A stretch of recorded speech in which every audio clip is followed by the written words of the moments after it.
Oke, kita langsung aja ya. Pernah nggak sih Anda benar-benar mikirin ini? Hidup kita tuh rata-rata cuma sekitar 4.000 munggu.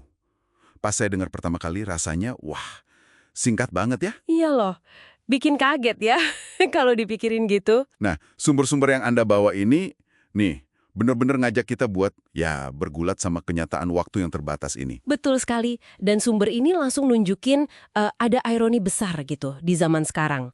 Semakin kita kayaknya terobsesi sama teknik produktivitas, nyoba hemat waktu, maksimalkan tiap detik, Hmm, malah seringnya kita makin ngerasa dikejar-kejar waktu, makin cemas. Dan anehnya ya, makin nggak puas gitu. Kayak lari di tempat tapi makin cepat aja. bener banget. Ada istilah keren nih, existential overwhelm. Kewalahan eksistensial gitu ya. Dunia modern kan nawarin, waduh, banyak banget pilihan. Karir, hobi, info, pengalaman. Semuanya menarik ya. Iya, tapi kita sadar nggak mungkin bisa dicoba semua. Nah, sumber ini ngebandingin sama cara pandang zaman dulu yang lebih task-oriented. Fokus ke tugas yang ada di depan mata aja, nggak ada tekanan gila buat selesain semuanya kayak kita sekarang. Nah, rasa kewalahan itu sering bikin kita pengen lari kan. Hmm. Sumber Anda ini ngebahas gimana distraksi digital misalnya, itu bukan cuma gangguan pasif loh. Oh iya, gimana tuh? Seringnya, kita tuh malah aktif nyari distraksi itu.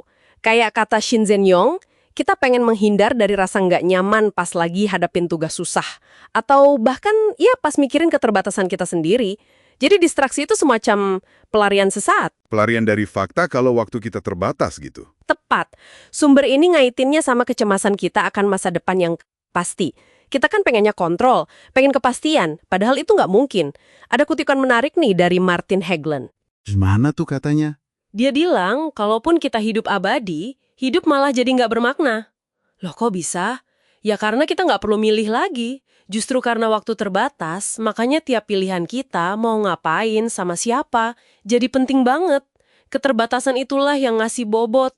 Wah, itu dalam sih, tapi sekaligus nantang ya. Ini nyambung ke ide settling atau menetap yang dibahas Robert Goodin. Secara naluri kan kata menetap itu kayaknya negatif ya, kayak nyerah gitu. Kayak pasrah gitu ya. Iya, tapi sumber ini bilang sebaliknya. Menetap pada pilihan tertentu, karir, hubungan, tempat tinggal, itu bukan gagal, tapi justru syarat buat ngalamin hidup secara mendalam. Nggak bisa kan kita nyelam kalau satu kaki udah siap loncat ke hal lain yang lebih baik? Dan secara psikologis, ini ada buktinya loh.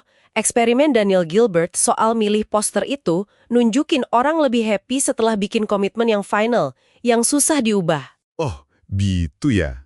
Iya, rasa takut ketinggalan atau FOMO itu yang bikin kita ragu buat komit, malah seringnya bikin kita kehilangan pengalaman yang lebih kaya. Jadi, menerima kalau setiap ya buat satu hal, itu artinya enggak buat banyak hal lain. Itu ternyata melegakan, bukan membatasi. Oke, paham. Secara konsep, nerima keterbatasan dan pentingnya komitmen itu masuk akal. Tapi gimana nih prakteknya di tengah kesibukan zaman now? Sumber Anda kasih ide-ide bagus nih. Salah satunya soal sabar. Sabar ya. Iya, belajar buat nyaman sama rasa nggak nyaman dan nggak pasti. KLM Scott Peck yang biarin masalah rem mobilnya ngomong dulu ke dia, nggak buru-buru dibenerin.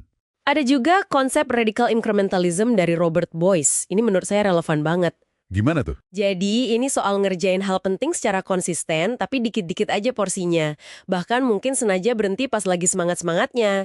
Tujuannya bukan biar cepat selesai, tapi buat ngebangun otot sabar sama ketahanan jangka panjang. Beda banget sama budaya hustle sekarang ya.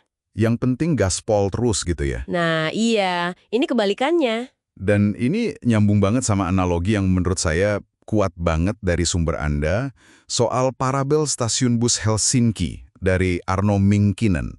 Bisa dijelasin dikit nggak? Kayaknya ini nyatuin banyak ide yang udah kita omongin deh. Oh, yang itu ya? Bisa. Mingkinan ini kan fotografer ya, dia pakai metafora ini buat proses kreatif, tapi sebenarnya relevan buat banyak hal di hidup kita. Bayangin aja rute-rute bus di Helsinki, semua berangkat dari stasiun pusat yang sama. Oke. Awalnya, tiap bus kan lewat rute yang mirip-mirip tuh, pemandangannya sama aja. Nah, banyak orang seniman, atau siapapun lah yang mulai jalan baru, jadi nggak sabar di fase awal ini. Merasa kok gini-gini aja nggak orisinil. Terus buru-buru balik ke stasiun buat pindah bus lain. Berharap nemu jalan yang beda gitu ya? Betul. Padahal, kata Minkinen, kalau aja mereka tetap di bus yang sama itu cukup lama, sabar dikit, bus itu akhirnya bakal belok ke jalurnya sendiri, nunjukin pemandangan unik yang nggak kelihatan dari bus lain. Orisinalitas atau keunikan itu seringnya bukan hasil loncat-loncat nyari jalan pintas, tapi justru hasil dari setia sama satu jalur, satu bus, melewati fase awal yang mungkin rasanya biasa aja atau susah. Wah, Ini manifestasi keren dari settling dan radical incrementalism tadi. Intinya, tetaplah di bus Anda. jadi intinya nih, sumber-sumber ini ngajak kita geser fokus ya. Dari usaha yang mungkin sia-sia buat ngontrol waktu dan ngelampaui batas, ke arah penerimaan aktif terhadap keterbatasan itu sendiri. Dan nemuin kebebasan sama makna di dalamnya. Persis, menerima 4.000 minggu kita itu bukan berarti pasrah atau putus asa loh ya. Sama sekali bukan. Justru ini kayak undangan buat ngelepasin beban ekspektasi yang nggak realistis. Ekspektasi jadi manusia super gitu ya, yang bisa segalanya, sempurna, tanpa batas. Nah, itu dia. Nggak realistis kan? Iya juga sih.